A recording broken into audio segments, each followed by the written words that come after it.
Shut up and sit down.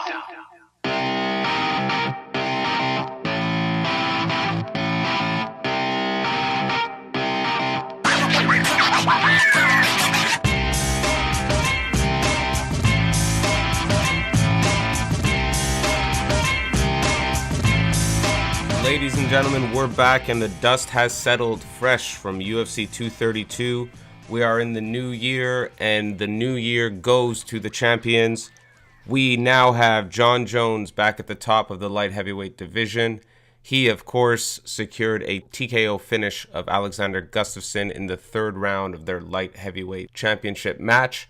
And making history, Amanda Nunes becomes the first female in UFC history to solidify herself atop two different weight divisions. She is now the champ officially. What we're going to do today is recap the main event, looking at the winners, looking at the losers, looking at where they go from here, and how we are going to move forward in 2019. Starting first with the main event, what everybody wants to hear, the recap of Jon Jones versus Alexander Gustafsson. Here's what Jon Jones had to say in his own words about the fight. I still haven't watched the fight, so the things I'm saying may not be completely accurate, but in the first two rounds, I was just trying to play smart. I was trying to figure out his range. I was trying to figure out any new tools that he may have added to his game, and I didn't see any new tools. I noticed that my level of range was a lot stronger, thanks to my kickboxing coaches and boxing partner, Leo.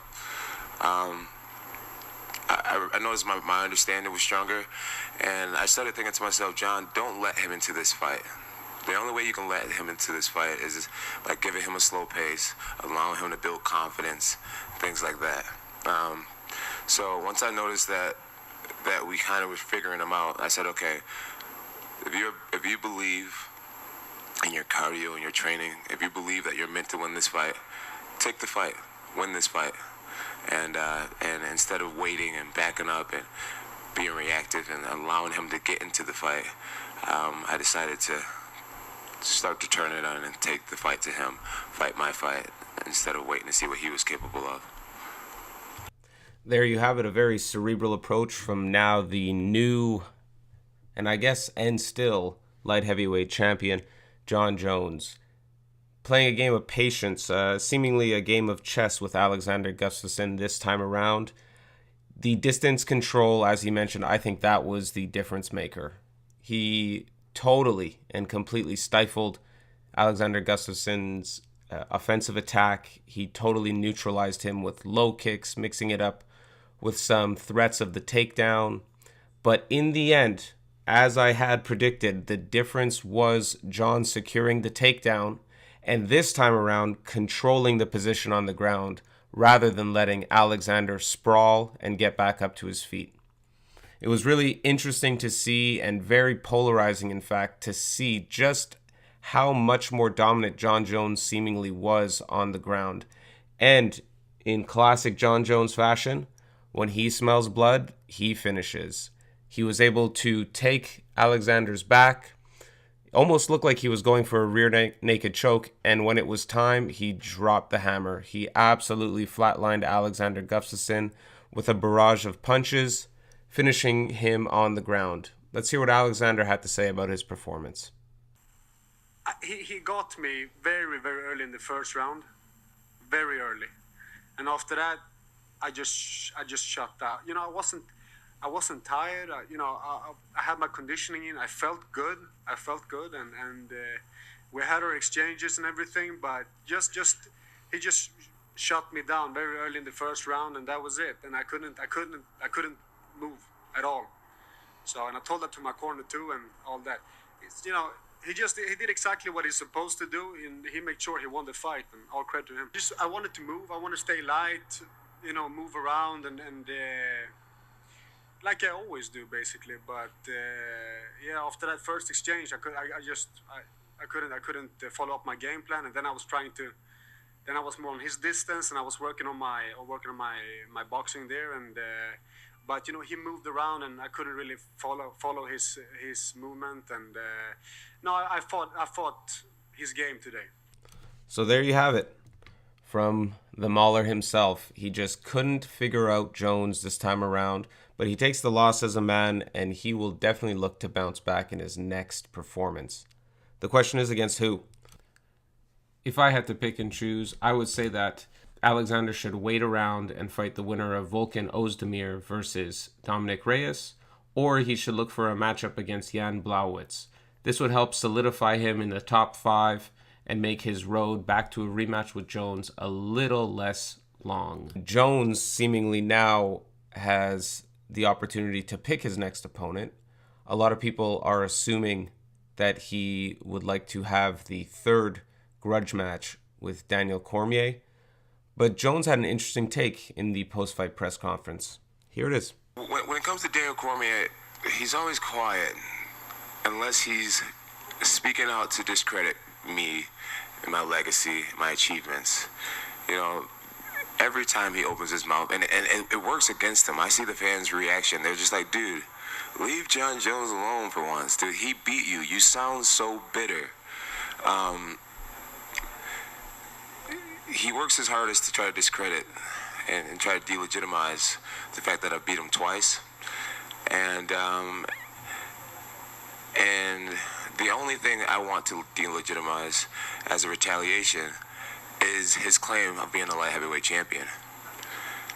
He was never the light heavyweight champion. He never beat me. But this has been my era since 2011. I want to make that loud and clear.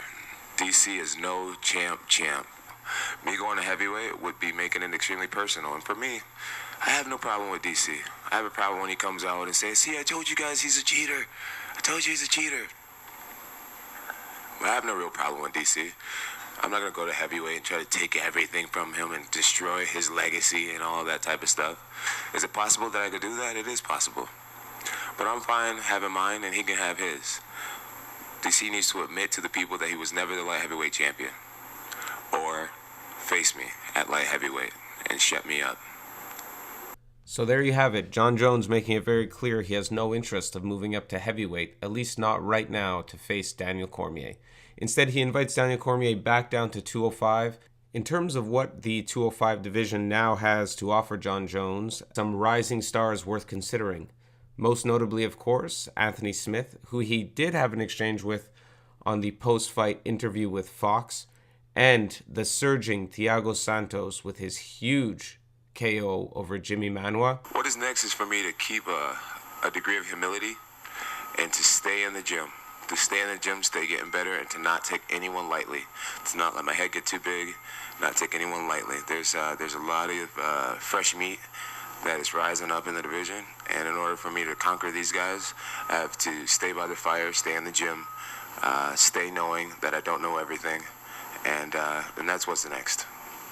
As for the co-main event, we saw a stunning performance by Amanda Nunes, absolutely dismantling Chris Cyborg in the first round.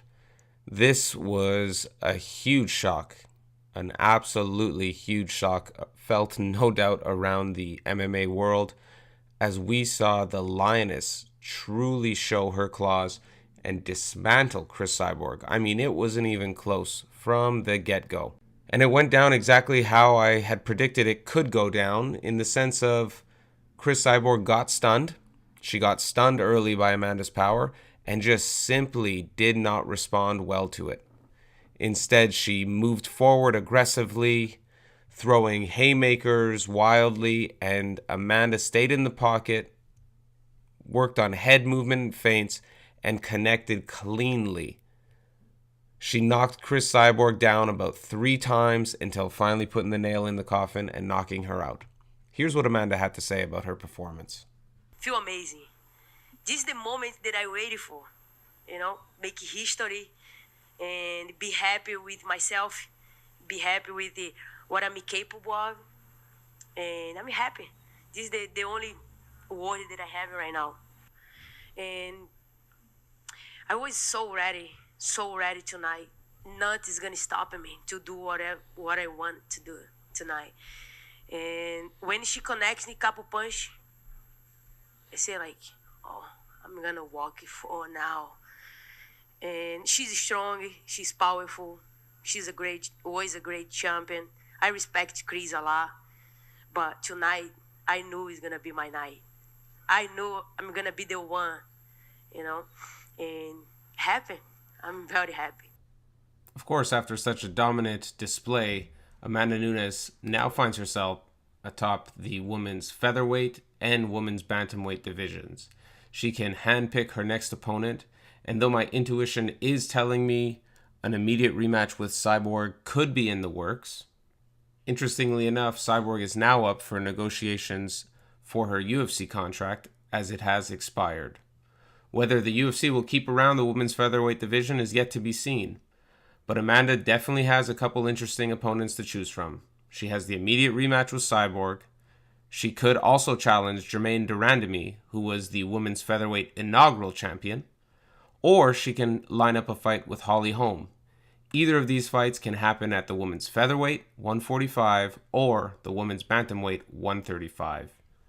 As for Cyborg, we can only sit around and speculate as she now begins talks to renew her UFC contract. Nonetheless, let's hear what she had to say about her performance at UFC 232 in Inglewood, California. The beginning, when I did my first MMA fight, I lost my first fight. I trained 3 months, 6 months, I think. I started training MMA. I did my first fight and I lost. And after this day, I trained harder, and I stayed like 13 years undefeated. And then I never said I'm going to be invisible. Like nobody, I'm never going to lose. I never say that. And I just work hard. And I did everything for this fight. I trained hard. I did everything I could. My team did everything. And if it's happened today, it's not my day. I lost. Man, it's happened, fight game. It's not the first time I'm going to lose. It's not the last time I'm going to lose. This happened, it's the fight game. Because I'm here and do interview. Because this is sport. And of course, I'm not happy. Of course, I had my heart broke. But I didn't cry. I'm not going to cry. Because I did everything. I trained really hard. And if today is the day, the Amanda day, and she did it her best, and she won, and I just gonna go back to my gym and train harder and come back, because this is my job. Everybody have bad day in the job, and today I just text Jason. Today our sparring works very well because all the time I do sparring at the gym. Sometimes I have my ass kicked, sometimes I kick butt, but happen, this has happened. In terms of the other 3 fights on the main card, we saw Volkanovski KO Mendez, Anderson get the decision win over Latifi, and Chiesa get the submission victory over Condit. In terms of what's next for the winners, I'd like to see Michael Chiesa set up a fight with Yancy Medeiros or Gunnar Nelson. I'd like to see Corey Anderson look to set up a fight against Jan Blauwitz or Alexander Gustafsson, and Volkanovski look to set up a fight against Brian Ortega or Frankie Edgar. The question is, what's next for the UFC? Well, the first 60 days of 2019 are no doubt going to be a busy one. We have UFC Fight Night Cejudo versus Dillashaw.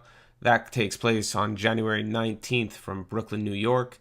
Then we have Assunção versus Morales, UFC Fight Night. That takes place February 2nd from Brazil. Then back to pay-per-view, we have UFC 234 Whitaker versus Gastelum, live from Melbourne, Australia, February 10th.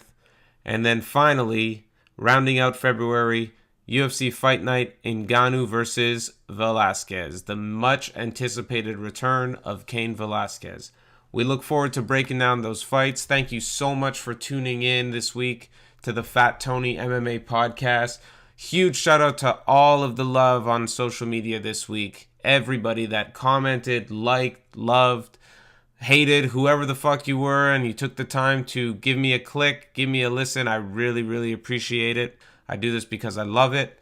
Until next time, keep 'em up. Shut up and sit down.